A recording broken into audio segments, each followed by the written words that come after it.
diarak terus keliling. Waj'alhu lana imaman wa nuran wa hudan wa rahmah. Di pinggir sudah melihat bundanya sudah ngantri. Anaknya panggil, Bunda, Bunda. Bunda-bunda sekarang, Ustaz. Bunda-bunda sekarang, bunda-bunda muda itu ya. Kan sosialita, dikit-dikit ya deh mau foto ya sih, ya, selfie ya. Saking bahagianya enggak masalah sih ya, ada bunda-bunda seperti itu. Tapi ada satu bunda yang tidak sebagaimana lazimnya. Kalau yangnya bunda-bunda itu biasa kan minta selfie, mengabadikan momen yang terbaik. Ya silakan, sah-sah saja karena bahagia. Ada satu bunda yang lebih bahagia malah dia lari. Dipanggil putranya malah dia lari, Bunda, malah dia lari. Aninya nangis, ternyata bundanya lebih deras air matanya. Saya penasaran, saya sabarin. Bunda kenapa tidak seperti bunda-bunda lainnya mengabadikan dengan foto bersama? Beliaunya jawabnya luar biasa. Justru Ustadz, saya lebih bahagia dibanding dengan mereka. Saya plong Ustadz. Saya plong, anak saya yang saya sudah lahirkan, saya besarkan sekolah, sudah bisa baca Quran. Langsung tanya pada saya, Ustadz, seandainya besok saya mati, anak saya ini terus ngaji, nyampe nggak Ustadz pahalanya sama orang tuanya? Salah. Itu dirasakan orang yang belum akil balik saja, orang tuanya merasakan bahagia. Apalagi yang mau menjelang ajal. Di Ngeruki itu ada kajian belum pandemi, Ustaz Abdul Rahman itu ibu-ibu yang ikut. Ini ada namanya Mbah Putri ya, Putri namanya Mbah Sabto, tapi Mbah Putri Mbah Sabto namanya. Ikut nama suaminya. Itu di Ngeruki itu sebenarnya sudah bisa baca Quran rata-rata, Ustaz. Tapi kalau sudah masuk bab tajwid jelas dan dengung, itu Mbah Sabto masih pakai ilmu kirologi. Apa ilmu kirologi itu? Kira-kira dengung, kira-kira jelas gitu. Iya. Karena ini nggak salah juga, nggak salah waktu saya dulu TPA ya, saya udah bisa ngaji. Yang salah gurunya atau saya yang salah? Begitu saya masuk bab tajwid, ini gurunya bilang, udah yang penting bisa ngaji dulu, tajwidnya nanti. Bener nggak? Tajwidnya ntar. Bener nggak? Kena coba tajwidnya carry. Terus carry nang ngendi? Mbah Sabto ini bingung carry. Semandal nang ngendi ra ngerti. Begitu belajar dengan Al-Sunnah 4 bulan, Masya Allah. Bacaannya di store pada kami. Masya Allah, Mbah. Bacaannya sudah semakin bagus. Barakallahu fikum. Wawasanipun langkung saya. Mbah Sabtu bilang, Mbak, iya ya, tapi sekarang saiki aku wis iso gembrengeng. Jadi ngarani dengung itu gembrengeng, kan? Iya. So. Dibaca lagi, bacaannya semakin bagus, distorkan pada saya. Masya Allah, Mbak, barakallahu, bacaannya tambah bagus, Mbak. Saking bahagianya Mbak Sabta bilang apa? Iya ya, Tat. Nek wis ngene iki sing tak anteni apa meneh. Kalau sudah seperti ini sing tak tunggu apa lagi? Orang yang bahagia bisa baca Al-Quran baik dan benar saja, pengen ketemu Rabbnya.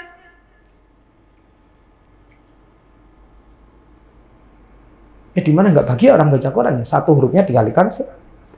Alif lam mim bukan berarti satu hati, alif satu lam mim, lam satu mim satu, 30. Itu kalau dibaca hari biasa. Kalau dibaca bulan Ramadan, ada yang ngalikan 100, ada yang ngalikan 700, ada yang ngalikan sekian.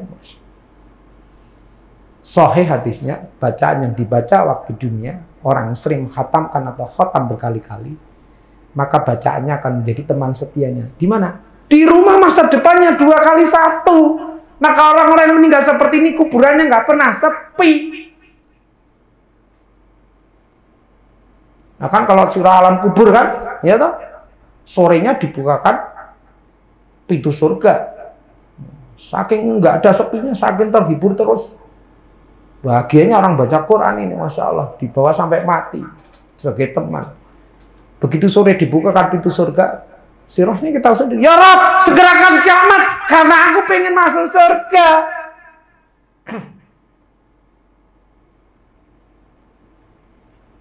Sahih hadisnya juga, bacaan yang dibaca waktu di dunia akan menjadi syafaat. Di mana?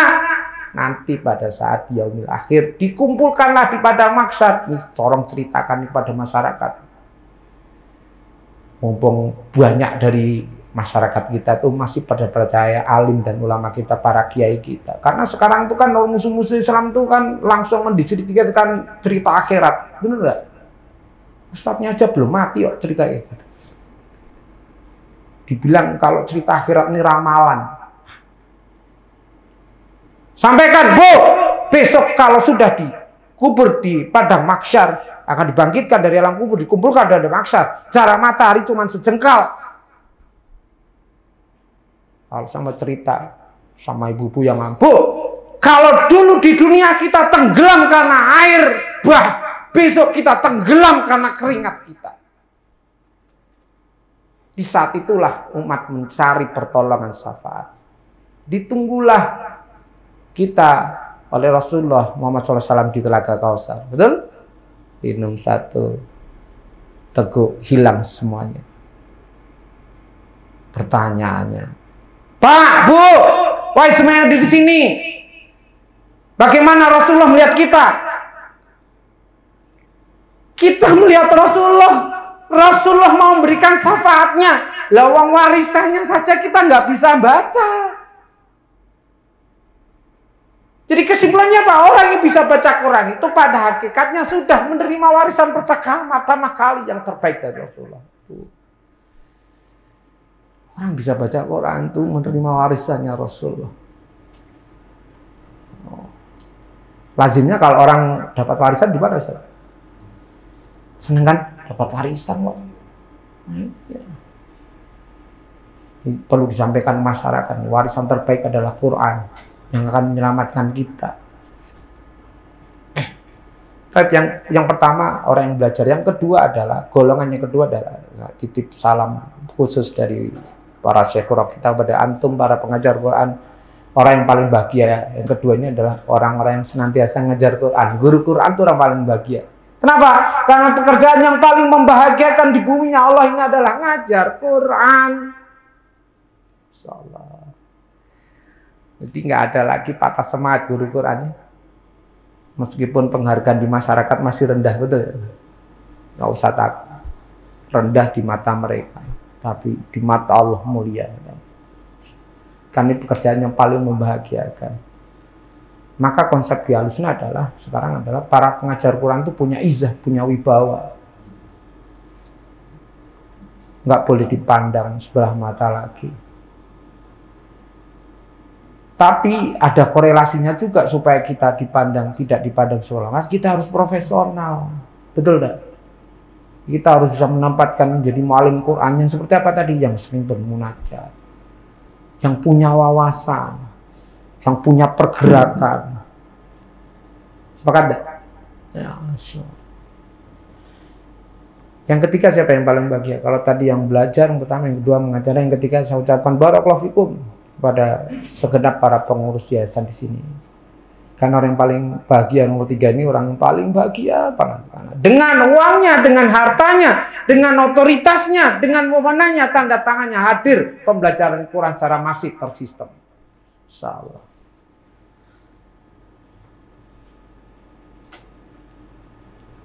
Assalamualaikum Ustaz.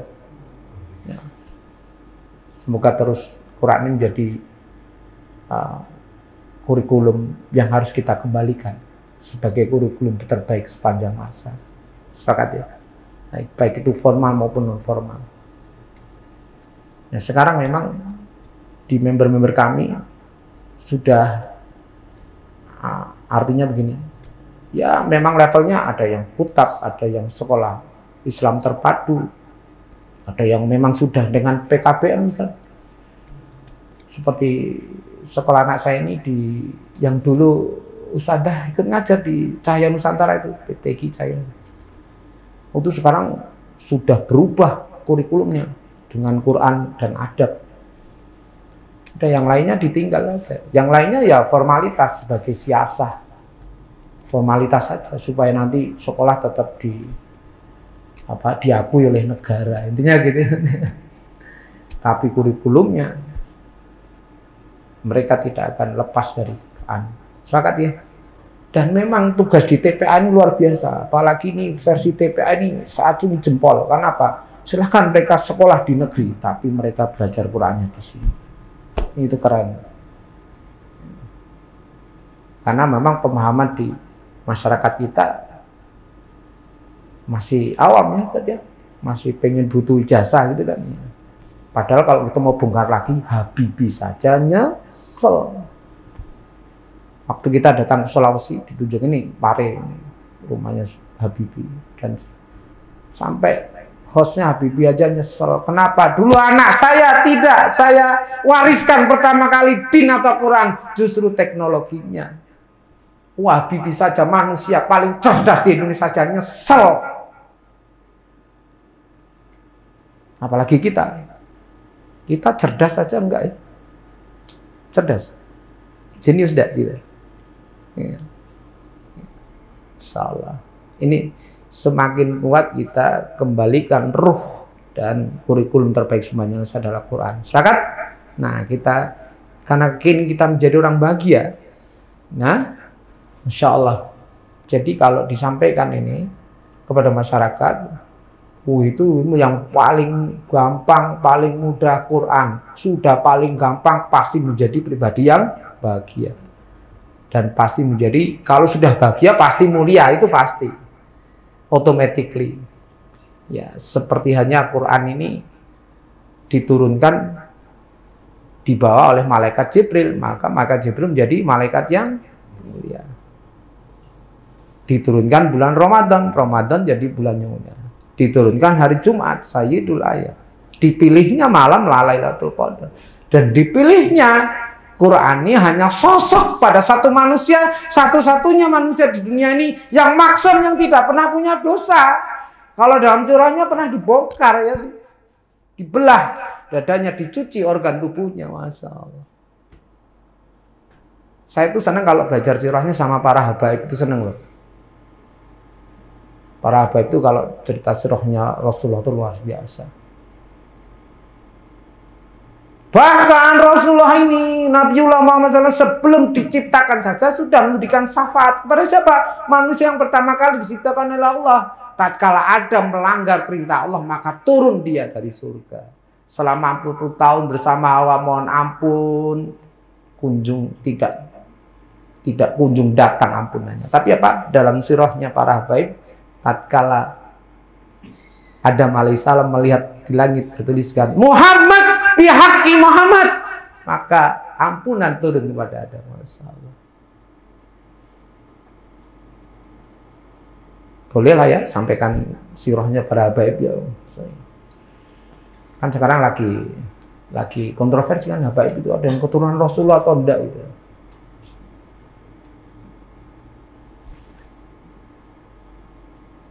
Maka yang paling fasih menceritakan sirahnya Rasulullah itu ya para habaib sebenarnya, kalau menurut saya loh ya. Tapi itu sebagai gambaran masyarakat, karena masyarakat kita itu banyak awam. Maka diputarlah, diceritakanlah sirah-sirah Rasulullah. Termasuk Nabiullah Muhammad SAW ini satu-satunya manusia yang membawa Quran, sehingga kalau kita dengan Quran pasti seperti mulianya, seperti prosesnya Quran ini. Sepakat? Sudah? Oh, sepakat ya? Masya Allah. Ilmunya sudah paling mudah, pasti bahagia, pasti mulia. Masya Allah. Nah, sekarang kita mau masuk pada salah satu hambatan. Hambatan terbesar apa namanya? Hambatan terbesar kenapa banyak sekolah-sekolah yang menyelisihi para ulama ya. Nah, ini saya dapat yang di Sumatera Selatan tadi bersama Profesor Dr. Satori Ahmad. Ada 5 yang wajib terhadap Al-Quran. Jadi yang luar biasa adalah para praktisi pendidikan Quran itu banyak memfokuskan pada program tahfidz, hafal. Betul ya, hafal. Dan itu sudah lazim. Dan itu ternyata ada satu praktisi interupsi. Apa sih? Memang ini memang jadi semacam permintaan dari masyarakat. Jadi pasar terbesar dari masyarakat adalah hafal. Dan mau nggak mau ini permintaan instan enggak? Langsung hafal Quran tuh instan enggak? Oh, instan tuh, instan. Enggak sehat. Instan tuh sehat enggak sih? Enggak. Pengen buktinya enggak kalau instan tuh enggak sehat? Coba makan Indomie selama 1 pekan. Nah, ususnya pasti melintir ususnya jenengan ya. Nah, kita harus mengikuti frame-nya para ulama. Yang pertama ini, baca dulu dengan baik dan benar. Mas sepakat. Di Ahlussunnah nanti kita akan belajar pada nomor 1 ini apa? Quran harus secara fisiklinya dulu dibaca dulu dengan baik dan benar. Nih, fokus ke sini dulu. Karena ini sudah nomor 1 sepakat para syekh kita ini hukumnya fardhu ain. Apa indikasinya? Baca baik dan benar, terhindar minimal kesalahan besar. Kesalahan kecil, baru nanti fasoha, baru tartila. Yang paling mendasar adalah terhindar kesalahan besar, ya. Lahnun jadi terhindar kesalahan besar. Supaya terhindar kesalahan besar ini 1, sepakat para sekura, terhindar kesalahan besar itu tidak tertukar huruf, maka hurufnya harus benar. Yang kedua, tidak tertukar harokat. Yang ketiga, tidak tertukar panjang pendek. Nanti kita akan bongkar di Ahlussunnah ini.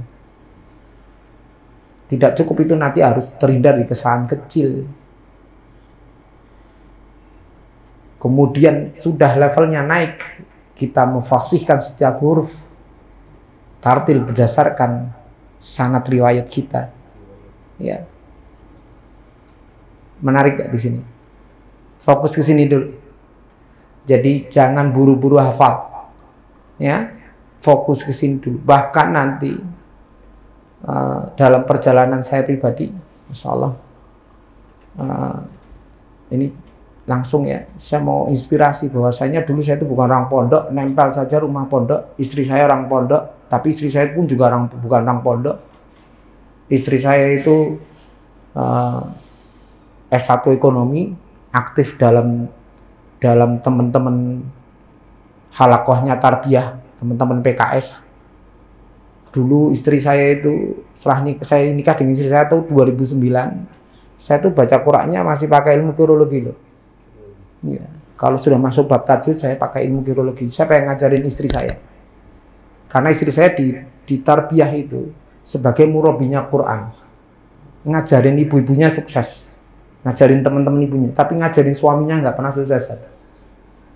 Ya, qadarullah. Saya 2016 ya, 2016 awas. 2009 sampai 2015. Saya tuh belajarnya masih pakai kirologi. Begitu 2015 saya belajar langsung dengan guru kami yang rumahnya dekat dari sini. Masya Allah.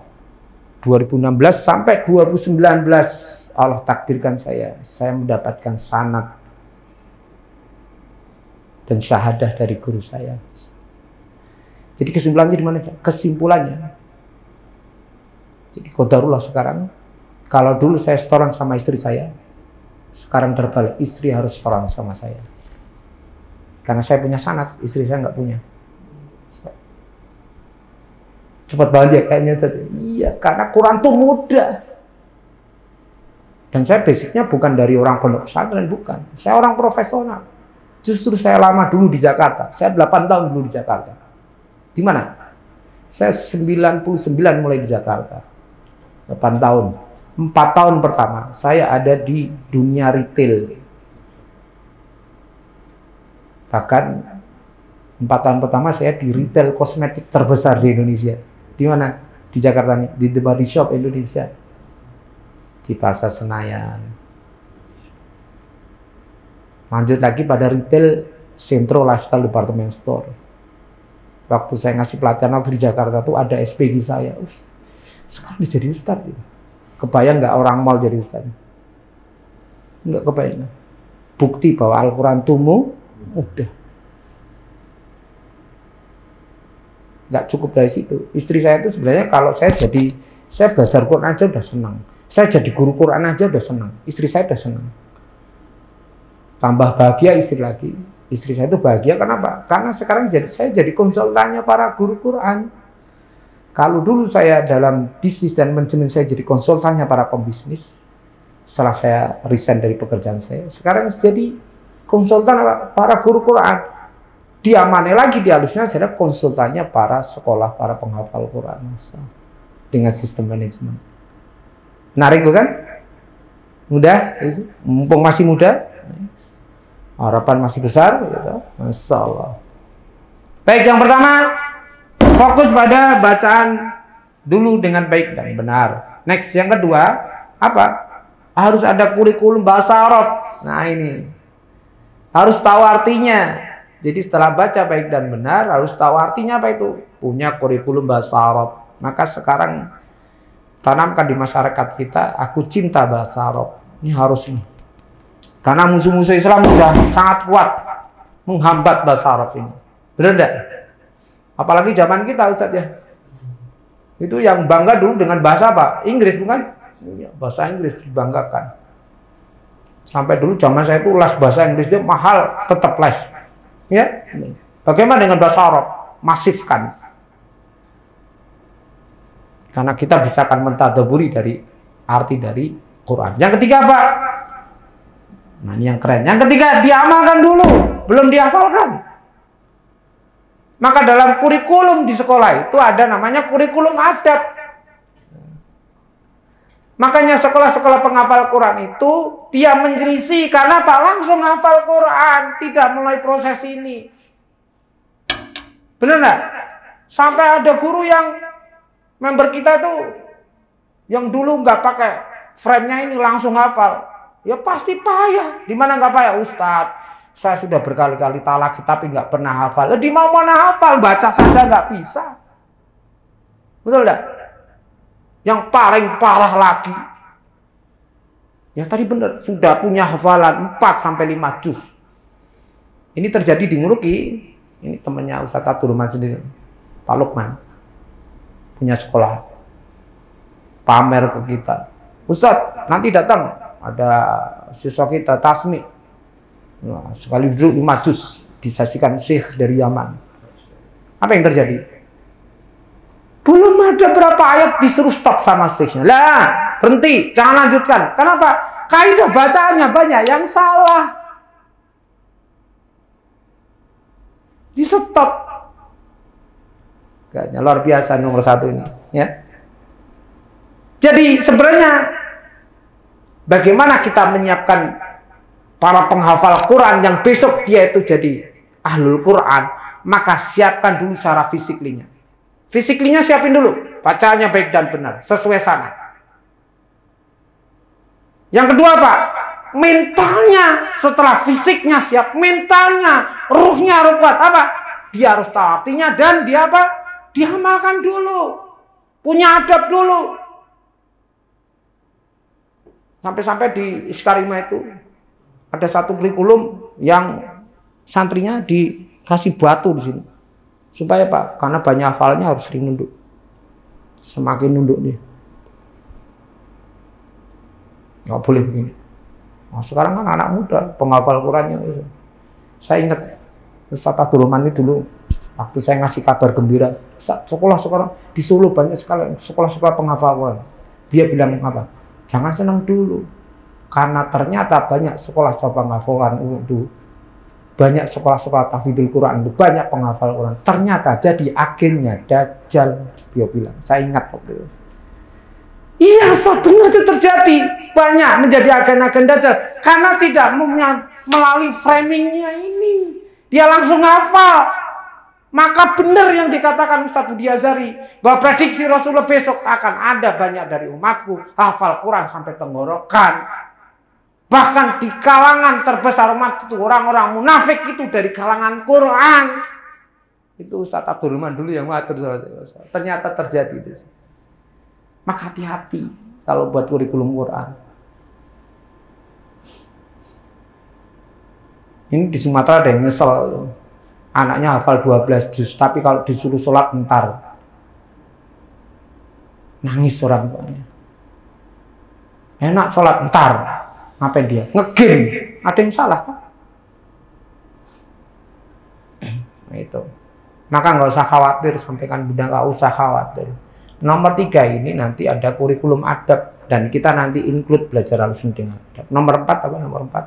Nomor 4 baru dihafal. Nah, hafal Quran itu nomor 4 sih ternyata, bukan nomor 1. Maka sepakat para syekh hukum hafal Quran itu fardu kifayah, bukan fardu ain. Fardu ainnya nomor 1.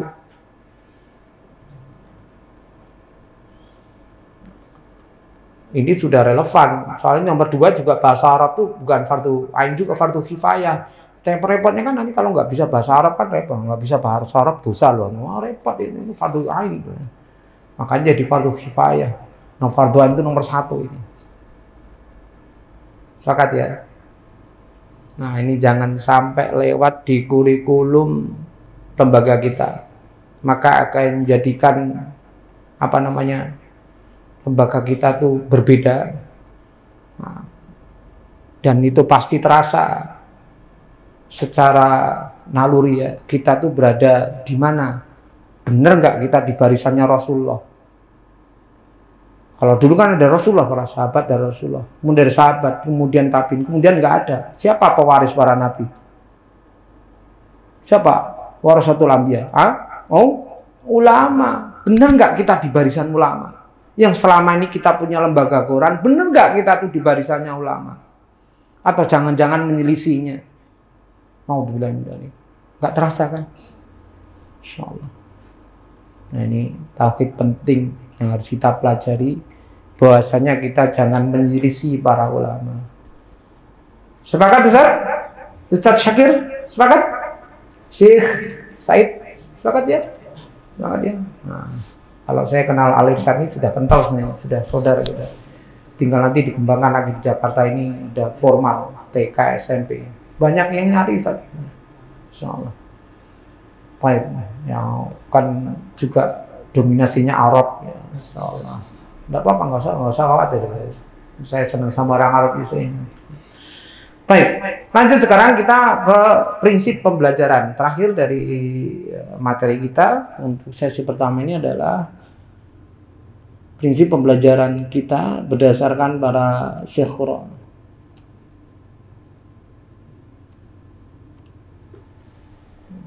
Ya, ini prinsipnya ya. Iman dahulu, adab, kemudian ilmu setelahnya. Salah.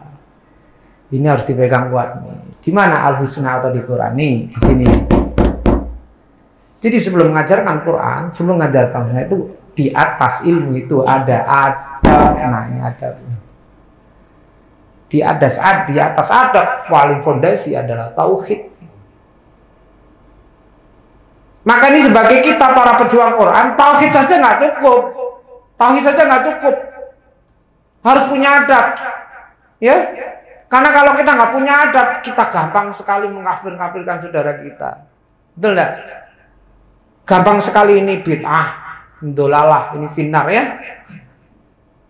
Maka harus punya adab. Masalah. Tapi tauhid tetap. Supaya kita benar-benar berada dalam barisannya Rasulullah. Ya. Yang kedua adab. Nah, ini kita mau fokus pada adab. Apa adabnya? Klik adab. Adab yang pertama kepada metodologi.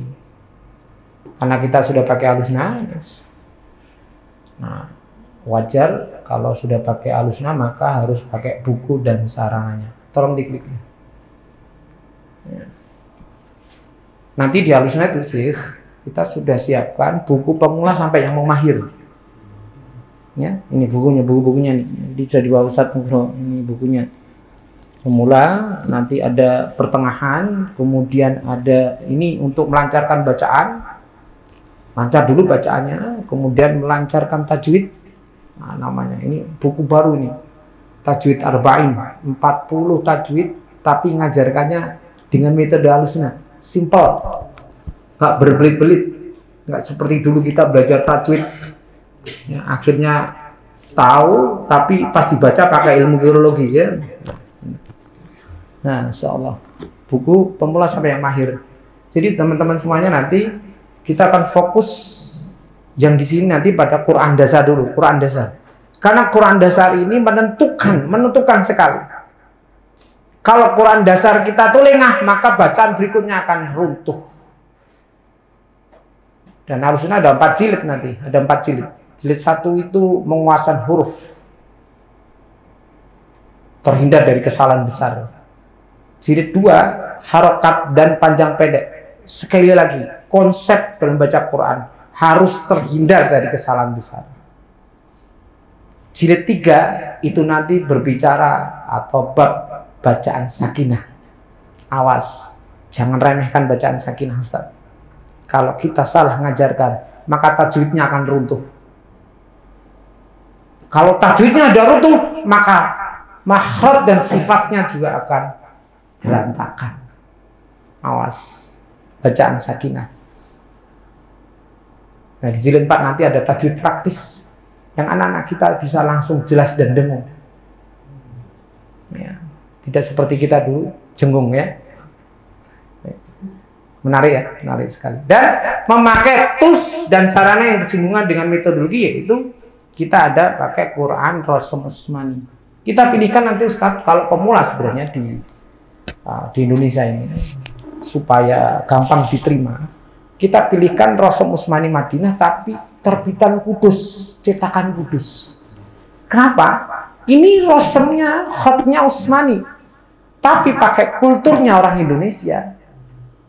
Apa kulturnya Indonesia? 1, orang Indonesia kebanyakan tidak bisa bahasa Arab. Benar? 2, nafasnya pendek. Benar? Jadi kalau baca Quran, tidak boleh berhenti sembarangan. Di sini ada namanya tanda al-waqaf al-ibtida. Dimana kalau kita nggak kuat nafasnya, berhentinya harus di situ, nggak boleh yang lain. Di sini. Jadi kesimpulannya Pak, ini Quran pemula sampai yang mau mahir dengan memakai kulturnya orang Indonesia. Terbantu gak ini?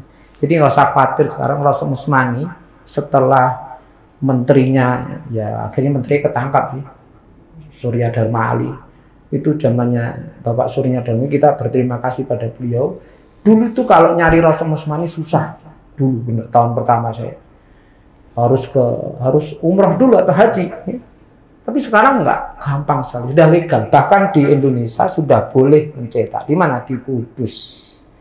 Kerjasama Indonesia dengan Arab Saudi semakin bagus ya. Jadi nggak usah khawatir, ini Qurannya sudah legal. Kalau dulu memang agak sembunyi-sembunyi saja.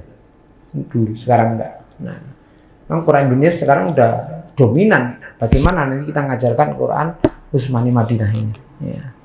Tertantang nggak? Tertantang nggak? Ya, ini rasmnya separuh dunia loh ini. Ya, salah. Dengan belajar Al-Sunnah berarti belajarnya separuh rasm dunia. Lanjut, next. Adab berikutnya adalah adab murid terhadap guru. Nah, ini tolong dipatenkan. Murid yang harus datang guru, muridnya yang harus datang guru. Di Jakarta ini, waktu saya training pertama kali di Jakarta itu, masih banyak ada ustadz-ustadzah yang melayani privat datang ke rumah si fulan. Stop ya ustadzah ya. Mereka yang harus datang ke rumah antum. Stop Ustadz. Mereka yang harus datang ke sini, datang ke antum, bukan antum yang datang ke mereka. Ini satu adab yang luar biasa. Bahkan ada satu ustadzah itu rumahnya di Kalisari, muridnya di Pejaten. Satu hal, karena HP-nya lobet, HP-nya ustadzah ini lobet, pakai niqab loh ustadzahnya ini. Apa yang terjadi? Ketika datang ke rumah di muridnya itu, karena HP-nya lobet, dia nggak ngerti. Begitu sampai di rumahnya, diterima bundanya. Assalamualaikum. Bundanya dengan enteng jawab, Ustadzah, kan sudah saya WA, hari ini libur. Jakarta men.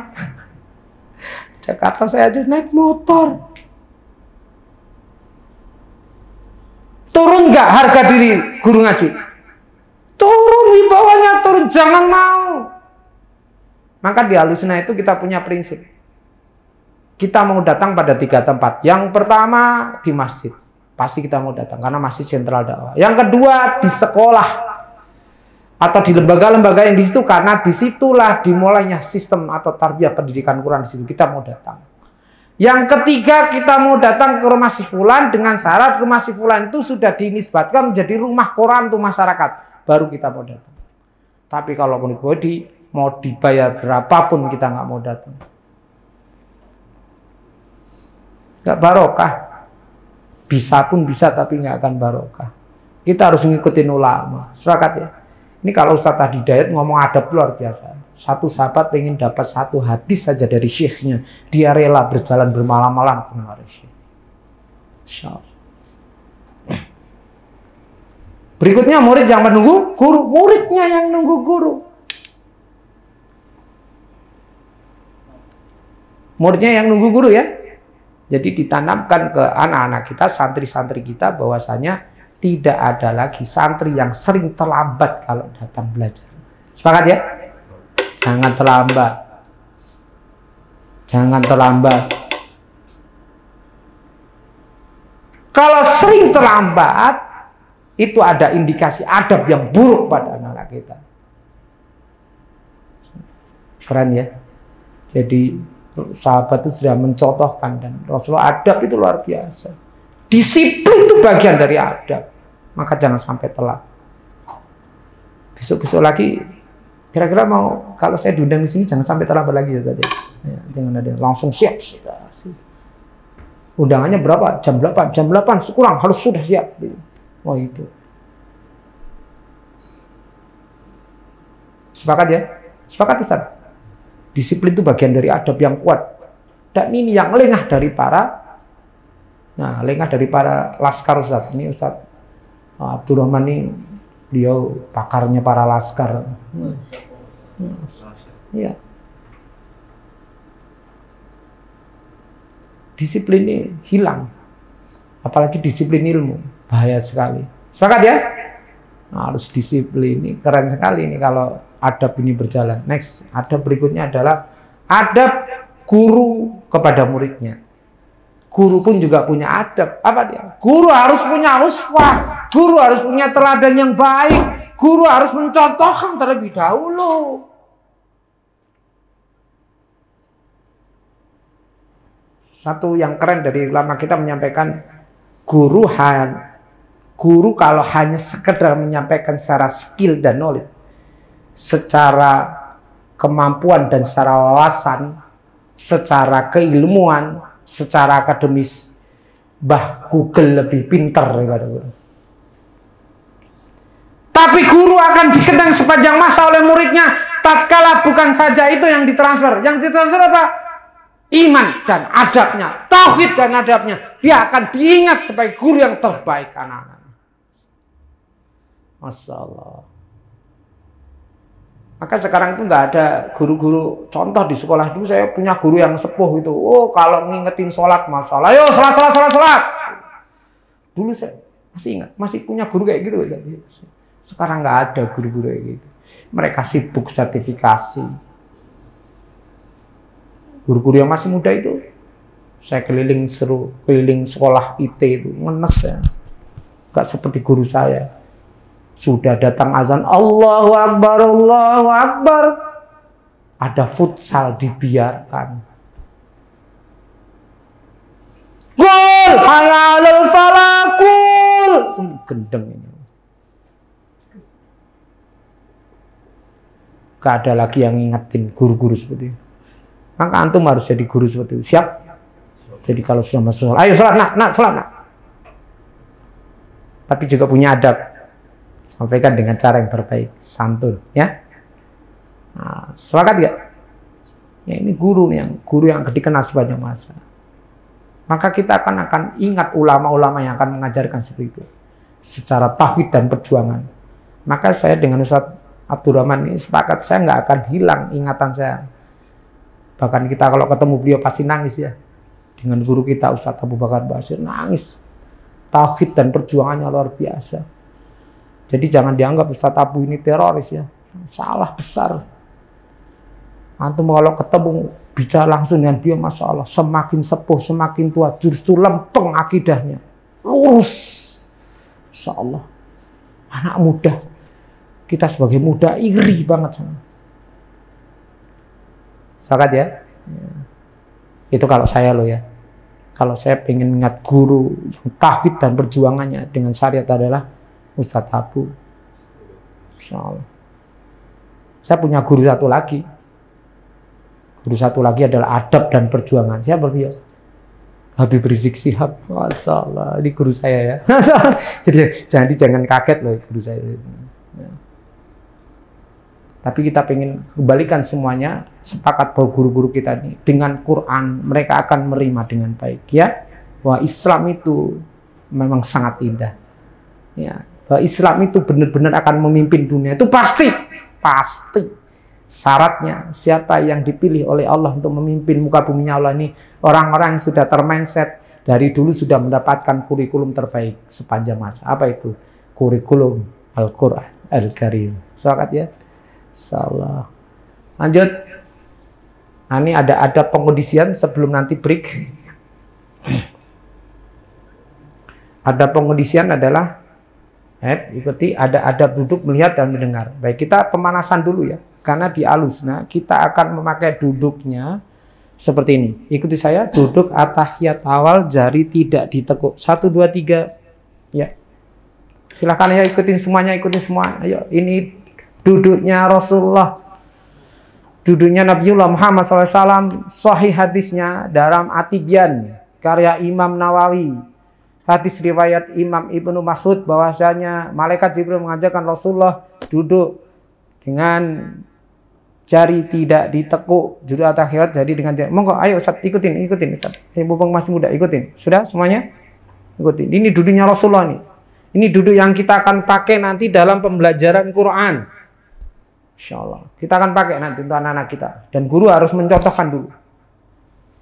Oh, emang duduk kayak gini nggak lazim. Nggak lazim kan? Iya. Nggak lazim. Tapi nanti kalau antum 2018 saya diberangkatkan umroh. Jadi di Masjidil Haram dan Masjid Nabawi. Sekarang banyak halaqah Quran anak-anak muda tuh duduknya sudah seperti ini.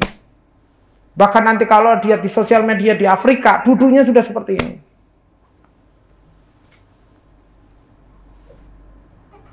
Sahih ini kalau mau tanya dalil sahih. Siapa yang meriwayatkan? Imam Ibnu Mas'ud. Kalau kita tahu sirahnya siapa Imam Ibnu Mas'ud itu?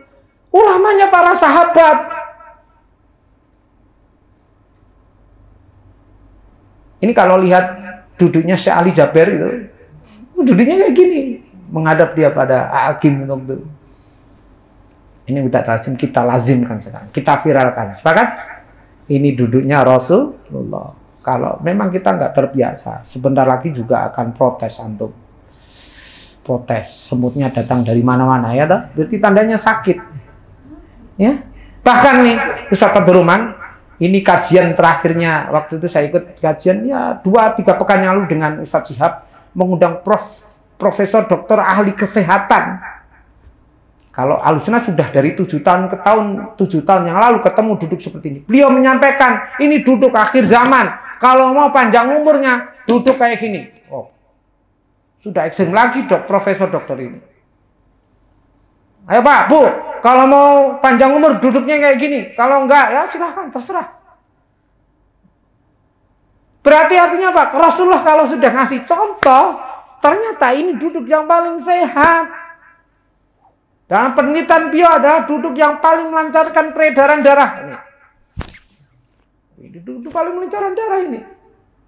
Bahkan di Jakarta rumahnya kalau nggak masih di Pesona ya, di Kali. Beliau seorang dokter ahli tulang belakang. Ketika kita bertamu kepada beliau kaget itu. Dok, kok nggak dijamu di meja atau di sofa? Loh, Ustadz ini kan duduknya halus. Nah, ini duduk keren Ustadz. Karena saya pengen ngajak pasien-pasien saya tuh sehat tulang belakang. Sehat tulang belakang duduk seperti ini. Jadi mumpung masih muda, sering duduk kayak gini.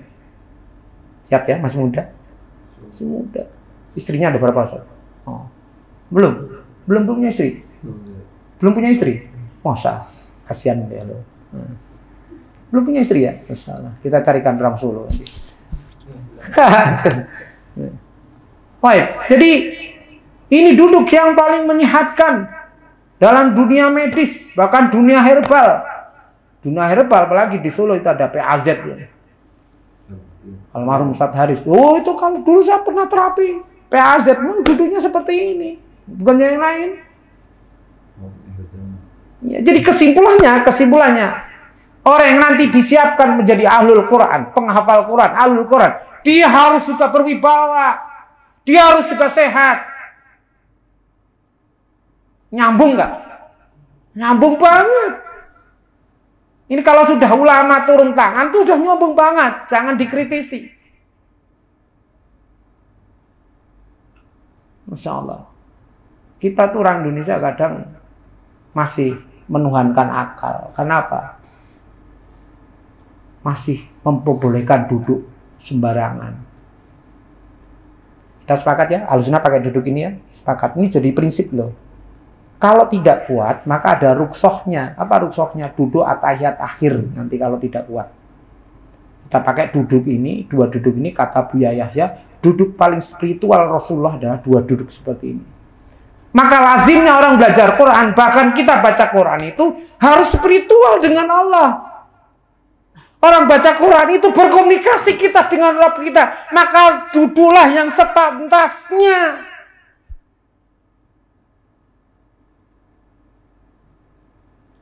Saya wanti-wanti nanti kalau pas 10 hari terakhir ya, itikaf itu. Kalau udah capek, sudah capek, tidur saja. Kalau mau baca ya terburuk itu bersila. Bersila itu boleh, tapi dalam korelasi duduk seperti dengan duduk seperti ini adalah kontradiktif. Maka bersila itu duduk yang paling lemah. Boleh Ustaz? Boleh. Kalau itu sudah darurat, berarti diperbolehkan untuk siapa? Yang sudah sepuh, yang usianya 55 tahun ke atas baru boleh bersila. Kenapa masih muda jangan bersila? Wih, ada ilmunya lagi. Dalam dunia medis, ilmiah, sangat ilmiah ini. Kalau sering duduk bersila, maka cepat-cepat melahirkan pengapuran tulang. Tuh. Kalau sering duduk bersila, cepat rontok tulang antum. Pengen gagah kan? Coba. Gagah kan kalau duduk begini? Asik ya. Salah. Bisa ikut Ustaz? Oh ya, karena kameramen. Oh kameramen ya, udah Bapak sambil gini aja. Aduh. Nggak ada alasan lagi ya. Baik. Sepakatnya duduk ini asik loh. Kalau lama-lama duduk seperti ini sehat. Sehat benar. Jadi kesimpulannya kalau kita baca Quran yang sering kita mengkhatamkan berkali-kali, minimal duduk seperti ini seperempat juz. Nanti pindah lagi duduk kayak gini. Nanti sini lagi. Dan sekali lagi kalau guru kita Ustadz Ja'far Abu Thalib itu mengatakan bahwasanya orang yang baca Quran itu kan berkomunikasi dengan Rabb kita. Maka jaga komunikasi itu dengan hal-hal yang baik, ya. Yang sudah dicontohkan beberapa alim ulama kita. Masya Allah. Barakallahu fikum. Kita tutup sesi pertama ini. Nanti sesi kedua sekitar 5 atau 10 menit lagi Ustaz ya. Nah, bagi yang belum berwudu silakan berwudu karena termasuk adab juga sebelum belajar Quran adalah berwudu.